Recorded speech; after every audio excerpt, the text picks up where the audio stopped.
मायके का प्यार बनाम ससुराल की दौलत। एक बड़े शानदार घर में दया नाम की बहू रहती थी। उसका मायका गरीब था, लेकिन वो मेहनती और दयालु थी। आज वो रसोई में काम करते हुए बहुत थकी हुई लग रही थी। सासू माँ रमा सोफे पर बैठी फोन पर बात कर रही थी। उन्होंने दया को देखा पर अनदेखा कर दिया। रमा ने फोन पर कहा, ये गरीब घर की लड़कियां बड़ी नाजुक होती हैं, जरा सी बात पर थक जाती हैं। शाम तक दया को तेज बुखार हो गया। वो अपने कमरे में बेजान सी लेटी थी।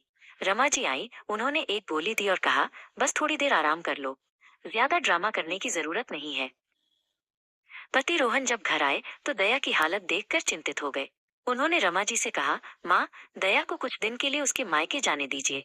वहाँ माँ के हाथ का प्यार भरा खाना और देखभाल मिलेगी तो जल्दी ठीक हो जाएगी।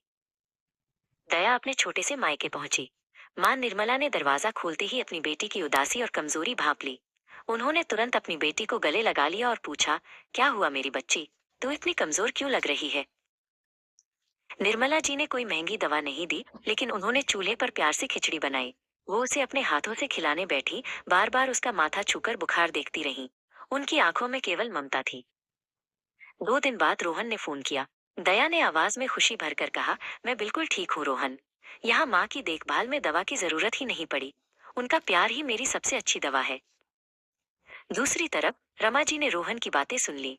उन्हें महसूस हुआ कि उन्होंने दया को हर सुविधा दी, पर सबसे जरूरी चीज नहीं दी, माइनस प्यार और अपनापन। उनकी आंखों में पश्चाताप के आंसू आ गए। जब दया वापस ससुराल आई तो दरवाजे पर रमा जी खड़ी थीं।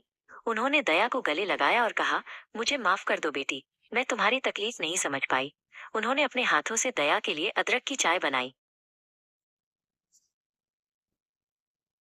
रमा जी ने चाय का कप दया को देते हुए कहा, आज मुझे तुम्हारी माँ से सीख मिली।